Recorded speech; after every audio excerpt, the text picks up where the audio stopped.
Hello everybody, I'm Margaret. I'm a historical costumer and textile conservator in training, and today I really wanted just to do like a relaxed sewing video. I've been doing this big historical 1860s changeable gown project, which I am progressing on. It's just kind of been stop and go at this point. I'm waiting on a few packages to come in the mail, and they just aren't coming. I was browsing Facebook Marketplace, frankly a place I spend way too much time and money on, because it's the wild, wild west of internet shopping in a way that is both totally confusing and also beautifully delightful at times. I found many great things on there for cut rate prices, but I've also found some absolutely bonkers products on there. Like, I don't know what's happening on that app. But anyway, so I was browsing Facebook Marketplace and I came across these mid-century pillowcases, which were just beautiful. They had that funky 60s print, that 60s, 70s print on them.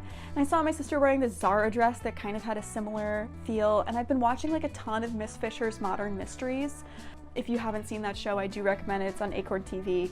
So I'm like, I just want to be a fun, funky, fresh 60s lady, but like, I also don't want to give money to fast fashion. And this is a super easy dress to make. Like, I just want it to be like a 60s, like, sheath dress.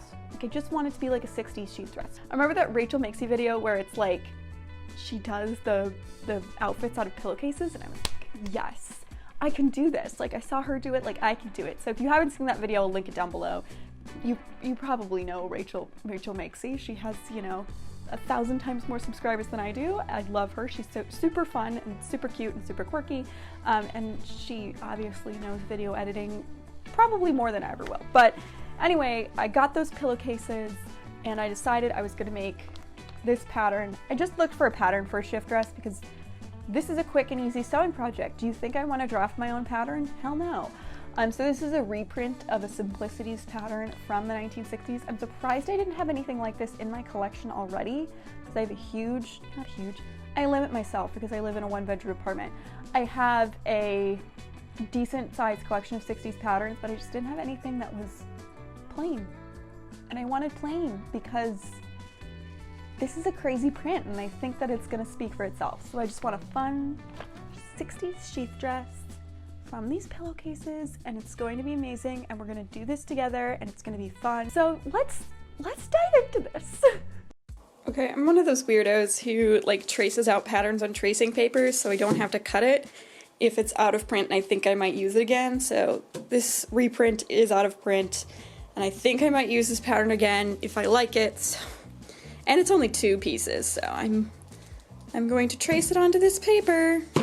So these are the pillowcases that I used. Thankfully, I was able to get 2 of them. I, as you saw in the beginning of this video, pre-washed them because you should always pre-wash your fabric before you start a project, and also these were thrifted, so it's very good to just make sure that they are nice and clean.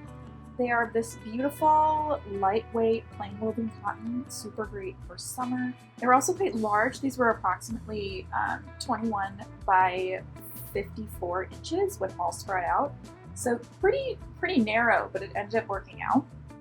Okay, so this is just slightly not wide enough to cut it out all in one, but I think it's more important to have the center front match up than the sides.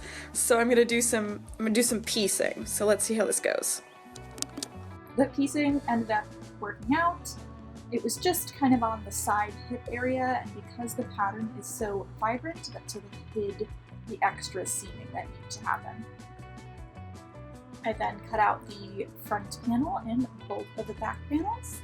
And thankfully I had enough fabric to also be able to cut out the facings of the same fabric, and I was able to put together a little belt as well.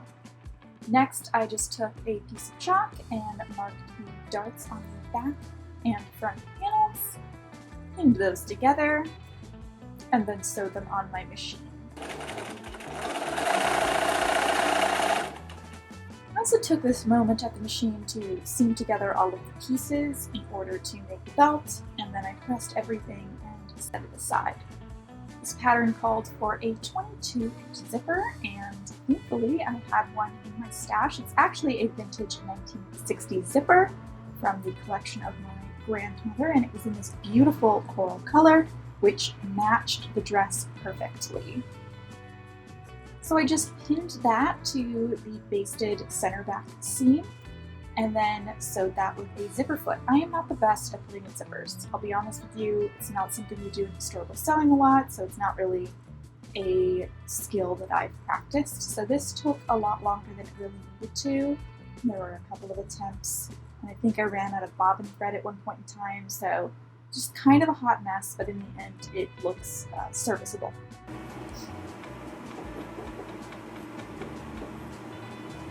I then sewed up the side seams of the dress. These actually ended up being a bit too cramped for my hips, so I did have to take these out as well, just a little bit.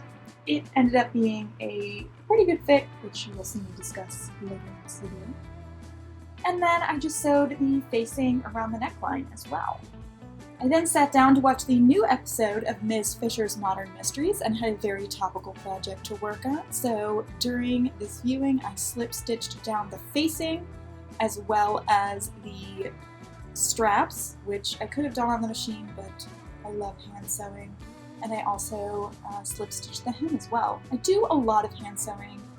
You know, I do a lot of hand sewing on my historical projects, but I also do a lot of hand sewing on my modern and vintage projects as well, just because I like having something to do with my hands while I watch TV, and I'm also just very enamored with hand sewing in general.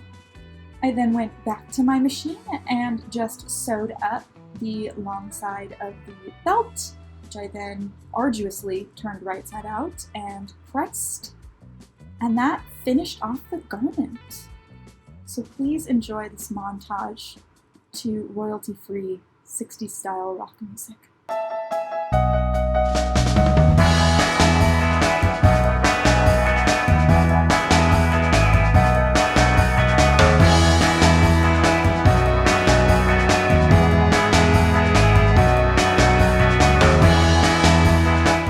So this is the final dress. I actually do really enjoy this dress a lot. Super comfortable, super easy breezy. I mean, that's kind of what the 60s fashion was about. It's like new and, you know, not restrictive.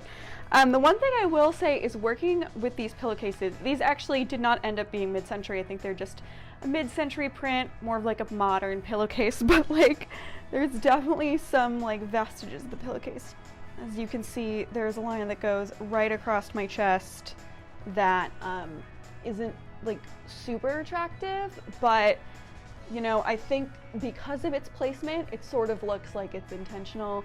Additionally, there's like a little bit of scarring on the hem from the original pillowcase like turnover, and hopefully that'll go away in time with washing and wearing. I think it's super, super cute. I will say one note about the pattern is that the hips are pretty small. So I just belted it right here because I think that's cute, but also because my hips just won't quit, and I had to take it out a little bit, and it's still just the tad bit too small, so it sort of rides up a little, which creates a little crinkly wrinkling around here. Fix that with a belt, it's totally fine.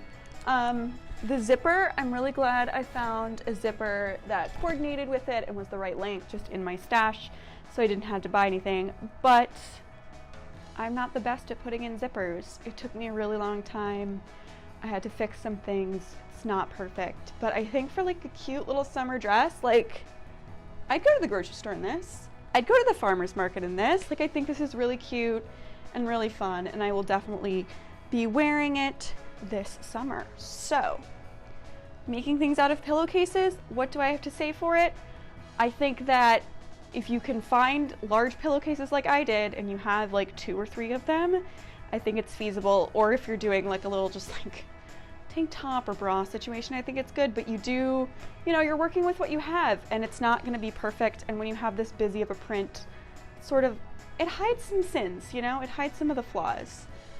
Also, I'm definitely gonna wear these earrings with this dress to work tomorrow, because if you put together a good outfit, you gotta use it for more than the 20 minutes it took me to shoot this content, frankly.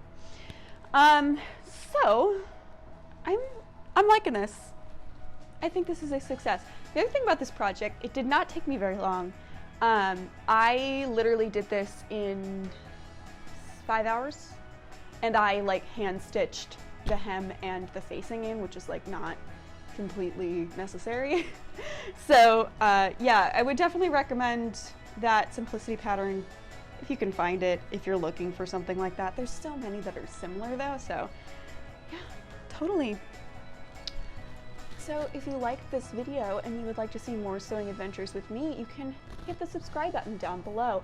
I'm in the middle of an 1860s reconstruction right now, but I just needed a break because frankly, my packages haven't arrived from Etsy yet for the next step of it. Otherwise, you can go follow me on Instagram at costumeandconservation or TikTok at costumeandconservation if that's more your jam. Otherwise, I hope you have a fantastic day. Bye!